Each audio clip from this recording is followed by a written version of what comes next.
The boardroom fell silent when I shoved through the double doors on the 49th floor and told the CEO to put the pen down.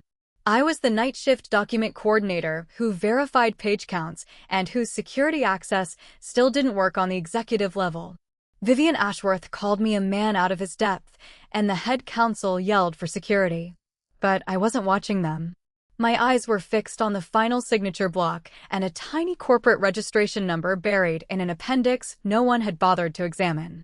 When she finally looked at it, her expression went pale. If you enjoy stories where the overlooked figure exposes a deadly game, hit subscribe and stick with me. My name is Ethan Cole. I was 39 years old on that Tuesday, and I spent my days 3 floors below the executive suites, in a windowless room that smelled like printer toner and stale coffee. My official job title was Contract Compliance Associate, which meant I received the final version of every agreement the company signed. I verified that every page matched the approved digital copy, logged them into the system, and made sure they were ready for auditors. It was a role with a defined start and finish, and it guaranteed I could be home before 6 in the evening. My daughter was 11 years old, and she still wanted me at the dining table when she worked on her math problems. I had learned the hardest lesson of my life. The window to be present for your child closes faster than any business deal. That morning, the building hummed with a different kind of energy. Ashworth had lost substantial money on 2 R&D programs that collapsed within 10 months of each other. The losses had become so loud that even the board members could hear them from the parking lot. A private equity firm, Crestbridge Capital Partners, had offered a $500 million cash infusion. It was enough to stop the financial bleeding, pay down the most pressing debt, and prevent the company from having to auction off profitable divisions at rock-bottom prices. In exchange, Crestbridge would receive a non-controlling stake and certain standard protective rights. Vivian Ashworth, 42 years old and 2 years into running the company her late father had founded, described it as the only reasonable path forward in her memo to senior management. I read that memo twice. I remember thinking that people only use the word lifeline when they've already made up their mind to grab it. The signing was scheduled for 10 a.m. in the executive conference room, the one with the polished mahogany table and the panoramic view that made visiting financiers forget to ask the difficult questions. The legal department had sent down 5 boxes of documents the previous evening with a memo telling me to perform a final verification of the execution copies against the electronic master and confirm the correct exhibit order. It was over 1,000 pages of dense legal text written by people who bill by the minute. Work like this is treated like janitorial duty because the assumption is that the person performing it doesn't have the capacity to understand it. I brought the boxes up myself because the service elevator was being used to deliver catering for the event. That was the sole reason I was on the 49th floor at all. Marcus Sterling, the lead transaction attorney, saw me arranging the binders on the side table and stopped his conversation mid-sentence. It was the kind of reaction a man has when an unexpected stain appears on an expensive rug. He was 46, and he had a practiced way of adjusting his cufflinks that made you feel like you were being evaluated. He glanced at my shirt, which came from a clearance rack, and then at my badge, which was the wrong color for that floor. He informed me, with a patronizing smile, that my job was to ensure the paperwork was in order, not to understand what it actually said. Harold Finch, the chief financial officer, chuckled and added that if I could actually follow a $500 million agreement, I wouldn't be stuck in the records department with those flickering fluorescent lights. I didn't respond. I've never been quick with a clever retort. And more importantly, I've learned that the quickest way to be permanently underestimated is to defend yourself the moment you're attacked. What none of them knew, because I had never told anyone at Ashworth, was that 12 years earlier, I spent my days doing exactly what Marcus believed I couldn't. I worked in forensic transaction analysis for one of the largest consulting firms in the country. My specialty was tracing hidden ownership through multi-layered holding companies in mergers and acquisitions. I was 18 months away from making partner. Then my wife got sick. And then she was gone. The constant travel that had once felt like a marker of my ambition became the reason I missed things I could never get back. So, I took a job with stable hours and let my professional reputation quietly fade. At 9:28 a.m., I opened the third binder and started comparing the exhibit schedule against the digital master. Everything matched perfectly until I reached an appendix that had been added to the file at 3:04 in the morning, only 7 hours before the signing. Inside was a guarantor entity. The registration number attached to that entity didn't correspond to any Crestbridge affiliate listed anywhere else in the document. The name printed in the fine print was Osprey Holdings 9, a limited liability company incorporated in Delaware. A series of letters, a number, and a structure I had seen before in a past life. I leaned back in my chair by the credenza, and the ambient noise of the room seemed to disappear. Sequential acquisition vehicles, numbered like that, are not created for technical fixes. They are created by people who have used the same playbook many times before. I pulled out my phone and checked the time. It was 9:39 a.m. The key players were already walking toward the conference room, and Vivian Ashworth had less than 21 minutes before she put a pen to the signature page. I sent the first message to the legal department's distribution list at 9:41 a.m. I kept it brief and factual. The entity name, the registration mismatch, and the timestamp of the last-minute amendment. No one replied. I sent a second message directly to the two associates who had prepared the binders. One of them replied with a single line saying the appendix had been approved by outside counsel and that final verification wasn't a record-keeping function. I stood in the hallway outside the conference room and listened to the muffled sounds of people congratulating one another through the glass. I realized that the system had no mechanism to process what I had just discovered. Hierarchies aren't designed to prevent bad decisions. They are designed to ensure that decisions flow in one direction, down.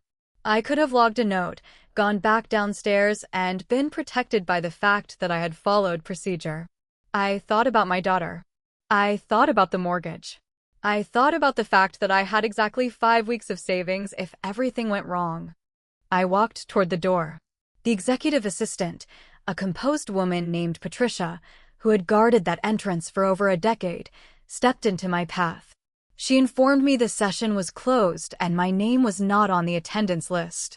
I told her that if Ms. Ashworth signed the document in front of her, there was a real chance this company would be controlled by a stranger within 12 months.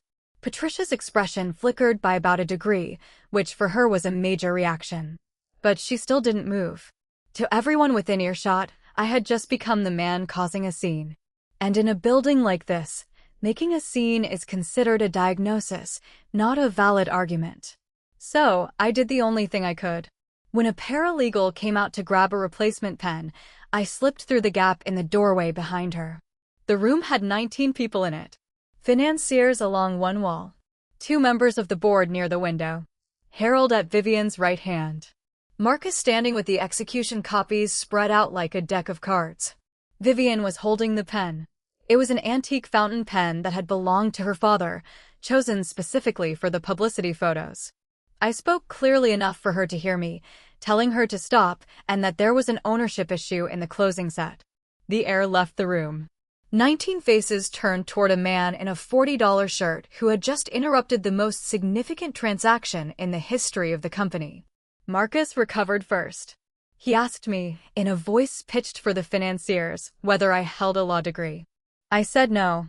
He asked whether I held a finance credential or any designation that would justify my presence in that room. I said, not anymore. He spread his hands and announced to the table that they had their answer. Harold reached for the phone to call building security. One of the board members near the window let out a short, disbelieving laugh. I have been in rooms where people were cruel. What surprised me was how efficient it was, how little effort it cost them to dismiss me completely. Then Vivian spoke, and hers was the one that cut deepest. She put the pen down on the leather mat, looked at me the way you look at a package that was delivered to the wrong address, and said that there are rooms a person has to earn the right to enter. She said it quietly. That's what made it so effective. Everyone heard it as a reestablishment of the proper order, and I felt the heat rise to my face. I didn't raise my voice. I told her she was right about earning the room, and that one wrong signature could cost her the room entirely. Silence. But a different kind of silence. Harold told security to come up. 2 guards appeared at the door within 60 seconds. I let them place a hand on my arm because fighting back would have proven every word Marcus had said about me. As they escorted me toward the corridor, I turned my head and asked them to have someone explain what the letters O, H, and 9 stood for on the guarantor page of the appended document. Then the door closed. I stood in the hallway with a guard on either side of me, like a man who had just tried to steal something. Inside, according to what Patricia told me later, Vivian did not pick the pen back up. She found the guarantor line and asked Harold what Osprey Holdings 9 was. Harold answered too quickly, which is the tell that has ended more careers than incompetence ever has. He said it was a standard special-purpose vehicle, a financing formality, and that these structures appear in every large deal. Vivian had known Harold for 12 years. She had never once heard him explain something she hadn't asked him to explain. She turned to Marcus and told him to pull the full ownership record for the entity, and to do it before anyone signed anything. Marcus objected for 4 minutes. He said the wire transfer was scheduled, that the banks had a tight window, that the syndicate would reprice if the closing slipped past noon. He claimed the entity was a routine layer and that investigating it would make the company look amateurish to the investors. Every sentence was reasonable. And that was the problem, because reasonableness is what a trap sounds like from the inside. Vivian didn't argue with him. She simply repeated the instruction. Something in the way she repeated it made the associates start typing. The projector came on. The room watched an ownership chain unfold in real time. Osprey Holdings 9 was wholly owned by Summit Strategic Partners. Summit Strategic Partners was a subsidiary of Corbin Group. Corbin Group was the direct investment arm of Corbin Dominion Capital. And the ultimate beneficial owner, listed in plain text at the bottom of a public filing that had been available online the entire time, was a woman whose name everyone in that room recognized. Margaret Corbin, 56 years old, worth roughly $6 billion. A 30-year track record of acquiring struggling companies the way other people buy furniture at an estate sale, cheaply, and from families in distress. Vivian didn't move for nearly 15 seconds. Harold said her name twice. 2 decades earlier, Margaret Corbin had taken control of the first company Vivian's father had ever built, a specialty parts manufacturer with 200 employees and a factory in Ohio. She hadn't simply bought it.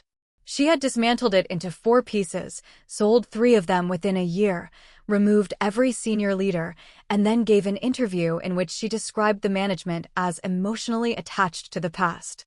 That word followed Charles Ashworth for the rest of his life. He rebuilt from nothing and spent 22 years making Ashworth Technologies into something with valuable patents. And 10 months before he died, he sat on the edge of a hospital bed and told his daughter that if Corbin ever appeared as a rescuer, she should stop and find out what the woman actually wanted. Vivian capped the pen. She asked Harold, without looking at him, whether he had known Corbin was behind Crestbridge. Harold said no. I believe he was telling the truth. But the truth didn't make him look better. A chief financial officer who doesn't know who is funding his own rescue hasn't been doing his job. Then she told Patricia to bring back the man they had just removed. Patricia found me at the elevator bank with a security guard filling out an incident report. She said, in a voice that had lost its coldness, that Miss Ashworth was requesting my presence. I came back into a room that had stopped laughing, but hadn't started listening. Marcus met me before I reached the table. He told the group that identifying a name in a public database didn't make a person an expert. He said anyone with an internet connection could have done it in 10 minutes. He was technically right. And that's what made his argument useful to him. I told him that finding the name didn't make me anything. But continuing with the transaction might turn this deal into something regulatory agencies would want to examine. I said the word fraudulent once. I didn't raise my voice. The temperature in that room changed the way it changes when someone opens a door in winter. I asked for the master agreement. Vivian slid it across the table herself, which nobody missed.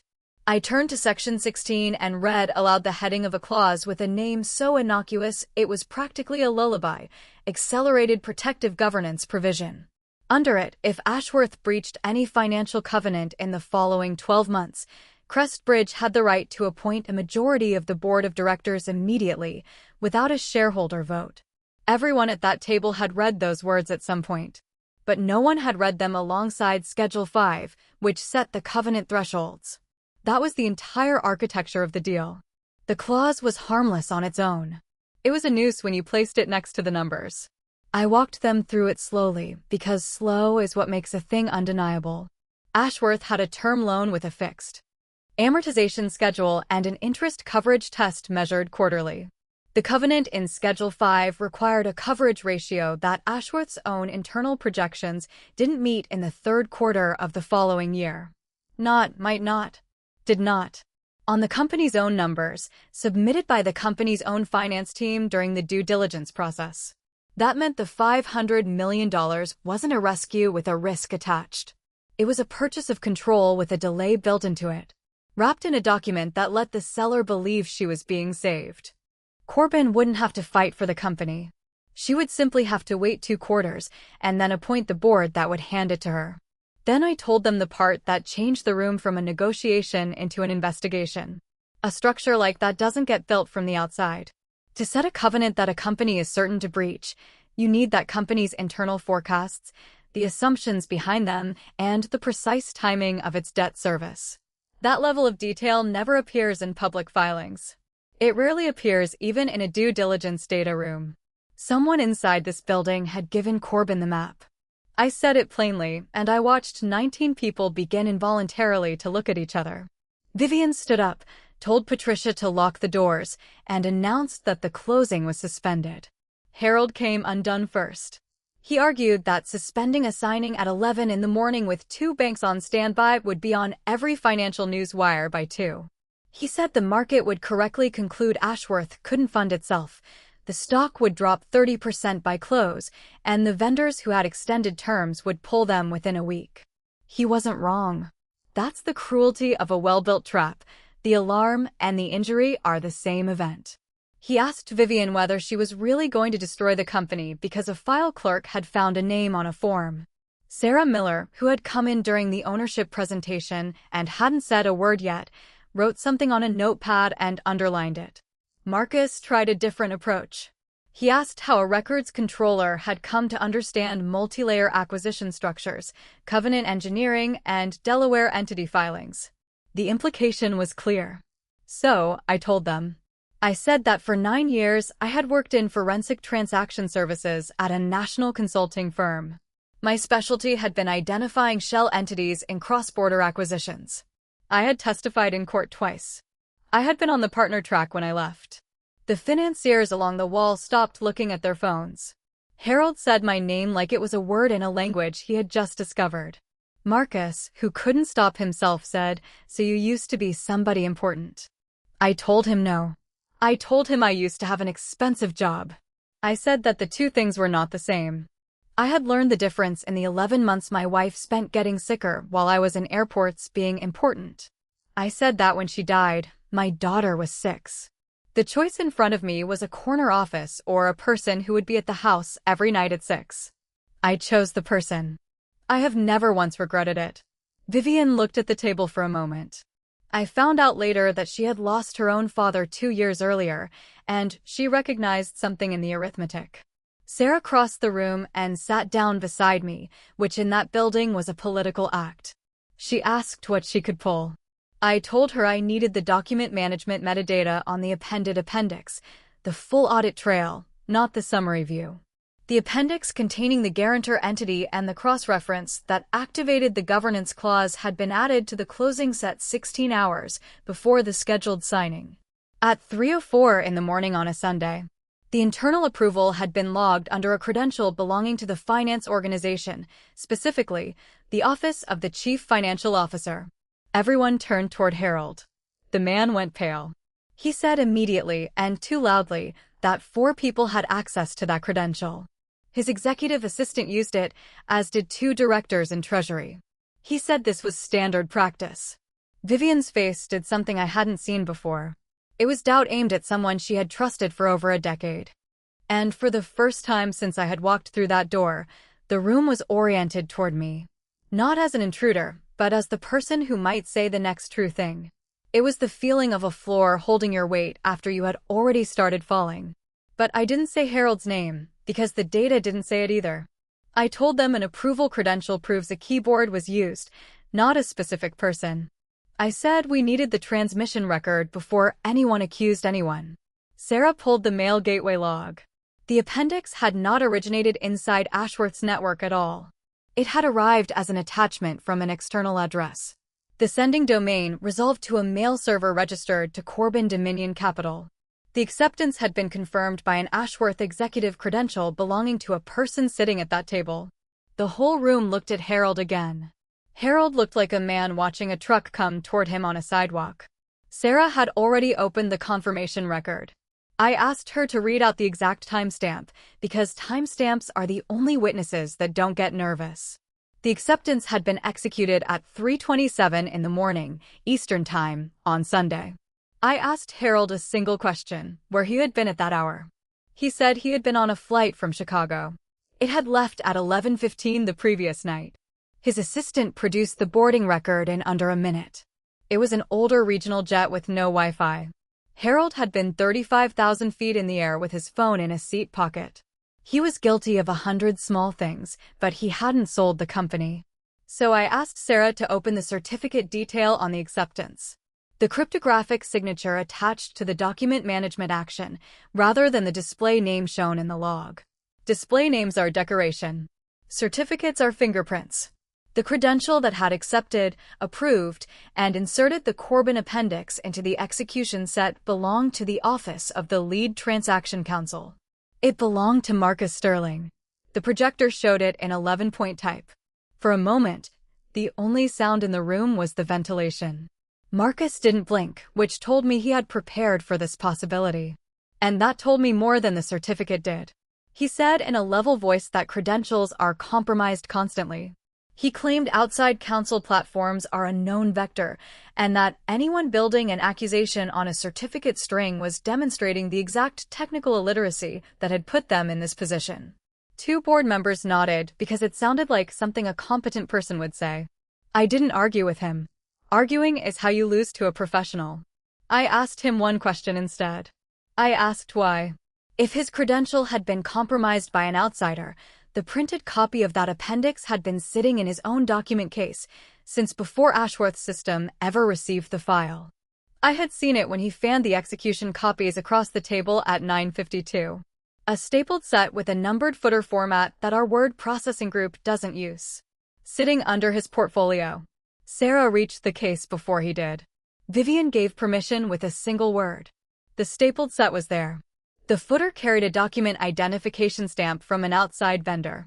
The print date on it was Saturday afternoon, more than 12 hours before the file entered our network. Marcus Sterling had been holding the clause before it existed inside our company. He changed shape in front of us. I've seen that happen before, but never that fast. The denial vanished and was replaced by something almost relieved.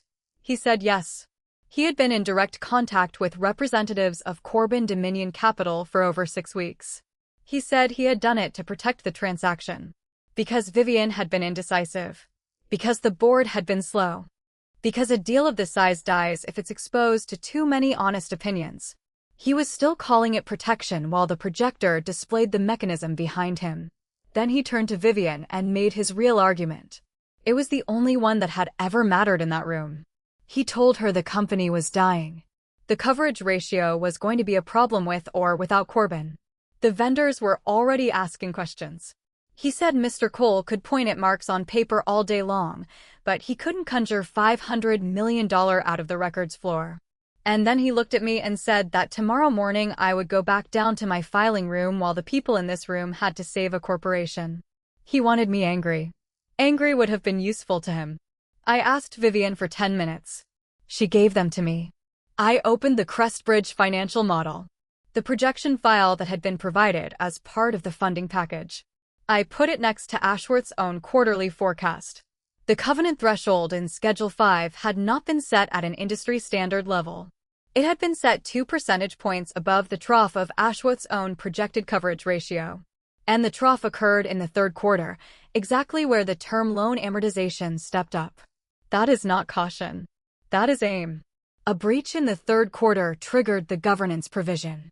That would deliver 5 of the 9 board seats to Crest Bridge within 30 days. And then I read them the last piece. The one I had almost missed in a schedule attached to the appendix rather than to the agreement. Upon a change in board composition and a liquidity ratio falling below a stated threshold, the company could transfer designated intellectual property to a Crest Bridge affiliate at a valuation determined by a process that Crest Bridge controlled. Designated intellectual property. I asked Sarah to open the definitions. It was the solid-state battery patent family. 11 patents and 7 pending applications. The work Charles Ashworth had spent the last decade of his life protecting. Independently valued the previous year at between $3 and $4 billion. That was the target. Margaret Corbin had never wanted Ashworth Technologies. She wanted the patents. She was willing to pay $500 million for the privilege of taking them legally. Vivian sat down very slowly. She said mostly to herself that her father had told her this. And that was the moment Vivian's phone lit up on the walnut in front of her. Face up so everyone could see the name on the screen. Margaret Corbin was calling. For minutes after we had pulled the ownership registry. That told me she had someone monitoring the filing access log. She had known we found her before we finished finding her. Vivian pressed the speaker button. A voice came into the room that was warmer than anyone expected. Margaret Corbin didn't sound like a predator. She sounded like a woman calling to confirm a dinner reservation. She said good morning, said she understood there had been a question about the guarantor structure, and offered to clear it up personally as a courtesy. She didn't deny a single thing. She confirmed that Corbin Dominion Capital was the sponsor behind Crest Bridge. She described the layering as ordinary practice for a fund of her size. She expressed mild surprise that it had caused concern. That was the technique. Never lie about the thing that is provable. Lie about what it means. Vivian asked her directly whether the governance provision and the covenant threshold had been designed to deliver board control. Margaret said that protective governance rights are standard in distressed capital. She added that any competent counsel would have flagged the interaction with Schedule 5 during due diligence. And then she paused. She went for the soft place. She said that if Vivian needed a records employee to explain her own contract to her, then perhaps Vivian wasn't the right person to be running her father's company. No one at that table breathed. It was the most efficient act of cruelty I have ever heard. It didn't attack Vivian's decision. It attacked her right to be making decisions at all. Then she set the terms. The commitment would be honored if executed by 5 o'clock that afternoon. After 5 o'clock, Crest Bridge would withdraw. By the following morning, the market would understand that Ashworth Technologies had failed to close its financing. She didn't say she would leak it. She said the market would understand. That's how people like her describe things they intend to arrange. Marcus spoke up.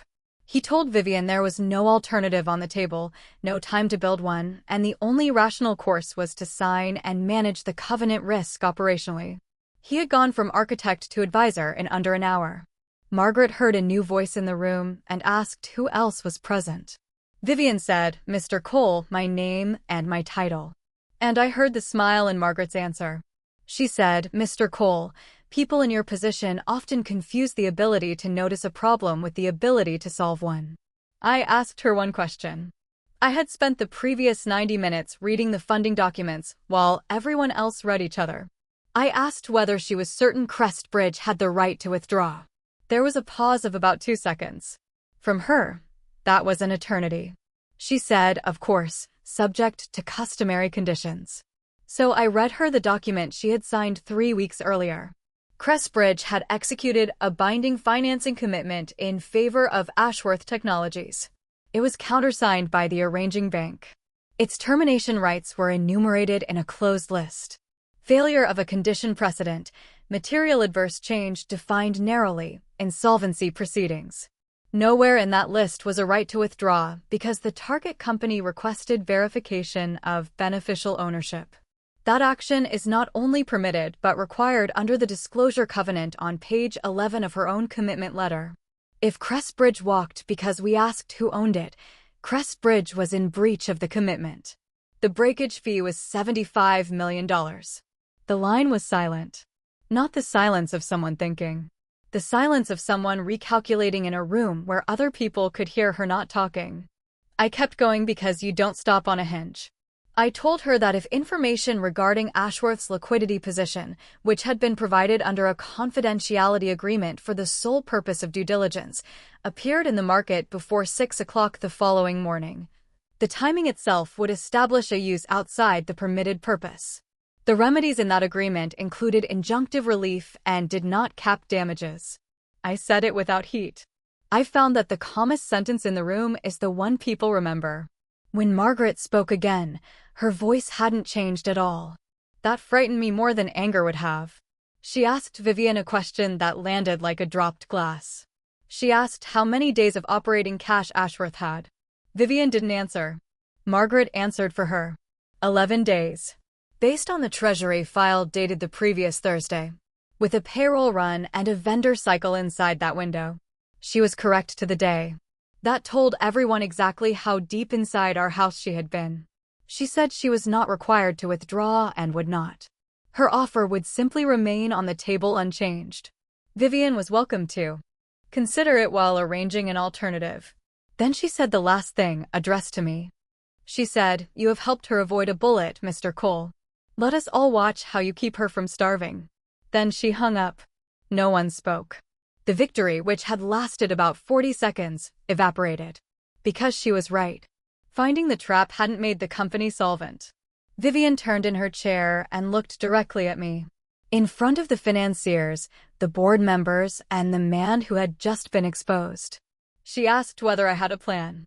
For hours earlier, she had told me there were rooms I had to earn. She was now asking me, in that room, for the only thing that mattered. I told her the truth. I didn't have $500 million. The first thing we had to do was stop accepting the size of the problem as Corbin had defined it. Ashworth didn't need $500 million. Ashworth needed to cover a liquidity gap of roughly $70 million over the next 90 days. After that, the second manufacturing line would come online and the cash flow profile would invert. The enormous number existed for a psychological reason. A gap of $70 million has a dozen possible solutions, and half of them are boring. A gap of $500 million has exactly one solution, and she was on the phone. Corbin hadn't been selling capital. She had been selling the belief that only she could provide it. Then we went to work. Harold, who had spent the morning calling me a file clerk, pulled the fixed asset register. He found 3 non-core holdings that had been sitting on the balance sheet for years. One was a distribution facility outside of Phoenix that the company hadn't used since the last consolidation. It was worth about $22 million in a sale and leaseback. Sarah sketched a bridge facility structure with a regional lender who had been trying to get Ashworth's business for 2 years. This lender wouldn't require governance rights, only a first position on the receivables. It was more expensive money. It was also money that couldn't vote. And then I found the piece that made the arithmetic close. I found it because I had spent 6 years filing contracts that no one thought were worth understanding. A major industrial customer owed Ashworth a milestone payment of $38 million on a delivery that had been completed in February. Finance had excluded it from the liquidity forecast because there was an open technical dispute about a testing protocol in an appendix. The dispute had been sitting with an engineering manager for 6 months, while 2 departments waited for each other. I had filed that amendment myself in March. The protocol they were arguing about had been superseded by a change order that both parties had already signed. The money wasn't disputed. It was orphaned. Vivian looked at me for a long moment after I said that. I watched her recalibrate something larger than the deal. What it was, she told me later, was that I was the only person who had spent the entire day looking at the problem instead of looking at the seating chart. Everyone else in that room had been solving for their own position within the disaster. Harold had been protecting his forecast. Marcus had been protecting his future. The board had been protecting its reputation. I had no position to protect. That turned out to be the most valuable credential in the building. Marcus picked up his case at 2 p.m. and announced he was returning to his firm. He said all further communication should go through his managing partner. Sarah stood up and told him the company had opened an internal investigation at 1:15. His access had been suspended 11 minutes ago. The documents in his possession were company property. He set the case down. And then, because men like that always believe there is one more card to play, he told Vivian that Margaret Corbin had offered him the general counsel position at the combined entity after the governance transition, at 3 times what his firm paid him. He claimed she would never be traceable because Corbin had never once given him an instruction in writing, and no one would ever prove she directed any of it. I told him that we didn't need to. That was the part he had never understood. He thought this was a trial. It was actually a decision. Ashworth didn't have to prove Margaret Corbin's intent to a jury. Ashworth only had to know enough not to sign. Proving her state of mind was a luxury. Declining to hand her the patents was the whole job. We had passed that threshold at 11 o'clock that morning. I had no interest in destroying anyone. I had come up those stairs because a signature was about to be applied to a page that would take a company away from the people who built it. Stopping that was the entire extent of my ambition. At 3:50 p.m., Vivian stood at the head of the table. She told the financiers, the board, and the room that Ashworth Technologies would not be executing the Crestbridge transaction that afternoon or any other. She said it without hedging. Then she turned to Marcus Sterling and told him that as of that moment he no longer represented her company. The notice to his firm would go out within the hour. He walked to the door alone. No one stood up. The door made a very small sound closing. The next morning was the worst one. I had known it would be by 7 a.m. The wires carried a story that Ashworth Technologies had failed to complete a $500 million financing. It was sourced to persons familiar with the matter. That phrase means someone wanted this printed. The stock opened down 21%. 2 suppliers called before 9 a.m. to ask about payment terms. Vivian expected panic. Panic in a public company looks like a chief executive saying nothing while the price falls. Vivian did something else. At 9:45 a.m., Ashworth issued a statement of 4 sentences. The company confirmed it had elected not to proceed with the proposed financing structure. The reason? Its review identified material concerns regarding undisclosed beneficial ownership and governance terms inconsistent with the interests of the company's owners. It didn't name Corbin. It didn't accuse anyone of anything. It made no claim we couldn't support with the document. Sarah drafted it. I checked every word. The discipline was the point. An accusation invites a denial. A fact just sits there. By 11 a.m., the questions had turned around and started walking the other direction. If Ashworth had walked away from $500 million over ownership disclosure, what exactly had been in that document? And who had been behind Crestbridge? A financial journalist pulled the same Delaware filing I had pulled. She published the chain by 2 p.m. A pension fund that held 8% of Ashworth stock sent a letter to the board requesting a briefing on the terminated structure. Their letter was notably not angry at Vivian. By Wednesday, a commercial bank that had lost the original mandate called Herald directly. They asked whether there was room for a conversation. The customer paid. Once the superseded protocol was on the table, their counsel took 8 days to confirm what the change order already said. The $38 million landed in Ashworth's account. On the following Thursday, Herald closed a 90-day revolving facility at a rate that made him wince. He also secured the sale and leaseback on the Phoenix facility in 3 weeks. It wasn't elegant. It cost more than Corbin's money would have cost. And that's exactly what people never understand about cheap capital. The price is not printed on the term sheet. Ashworth had time now. Time was all it had ever actually needed. Margaret Corbin called Vivian once more. It was 12 days after the signing that never happened. She was gracious. She said the earlier structure had created an unfortunate impression. She had reviewed the governance provisions with fresh eyes. Corbin Dominion Capital was prepared to return with revised terms. No board appointment rights. No intellectual property transfer schedule. A smaller position at a friendlier valuation. On paper, it was a genuinely better deal than anything else Ashworth was going to be offered that year. Vivian asked me what I thought before she answered. I told her not to negotiate with someone who has already told you what they came for. She asked what I meant. I told her that Corbin had never wanted her money. She had never really wanted her patents either. Not in the way she wanted the position those patents created. What that woman wanted was control of the person sitting in this chair. Because control of the person is cheaper than control of the asset, and it lasts longer. Vivian declined the offer in a 2-line letter. She kept a copy of it in her desk. The independent investigation took 8 weeks. It concluded that Marcus Sterling had maintained undisclosed contact with representatives of Corbin Dominion Capital over a period of approximately 8 weeks. He had introduced material terms into the execution set without informing the chief executive or the full board. He had concealed the beneficial ownership of the guarantor entity from both. His firm separated from him. He lost the client relationships that had defined him. The State Bar opened a review that was still pending the last I heard. I took no pleasure in it, which surprised me a little. He wasn't a monster. He was a man who had decided that being on the winning side was the same as being on the right one. And that decision is available to everyone every day in much smaller amounts. Margaret Corbin wasn't destroyed. She remained enormously wealthy and remained on 4 boards. What changed was narrower and I think more real. 2 institutional partners declined to commit to her next fund. A trade publication ran a careful piece about layered guarantor structures that used the Ashworth matter as its central example without ever alleging a thing.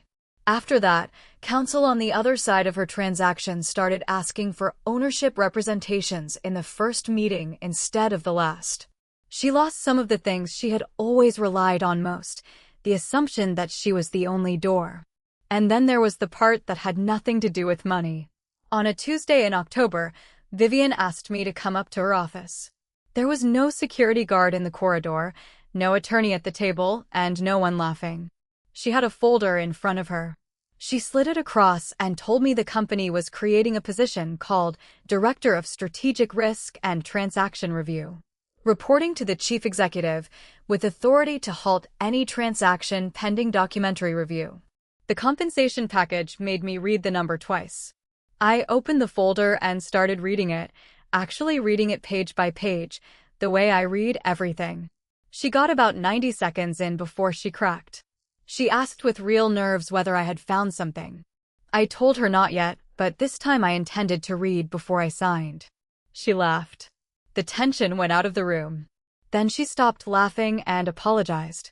She said the sentence back to me, the one about rooms a person has to earn the right to walk into.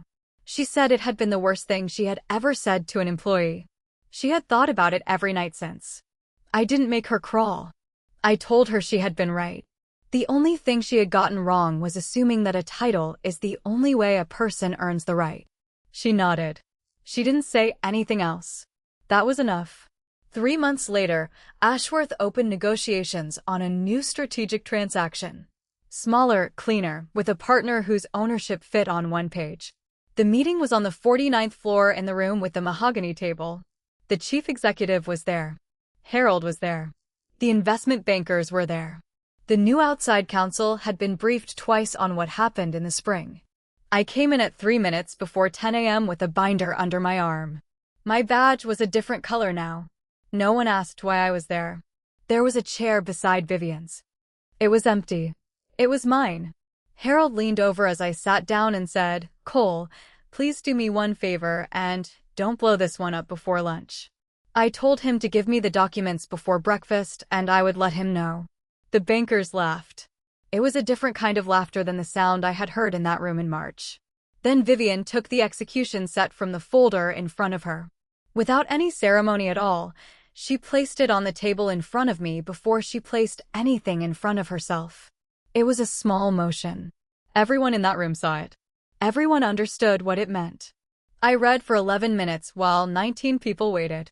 And when I looked up and said that the ownership chain was clean and the governance terms were what they appeared to be, Vivian picked up her father's pen. Afterward, I stood at the window for a moment. I looked out over the city at the same view that had once been described to me as something I hadn't earned. I never became wealthy. I don't carry a famous last name. I still drive a car with a dent in the passenger door. And at 6 p.m., I am at the kitchen table with my daughter and her algebra. All I ever had was the willingness to look at the thing that powerful people were too proud to read. The day I walked into that boardroom, they laughed because I didn't know my place. 3 months later, Before the chief executive signed anything at all, the entire room waited for me.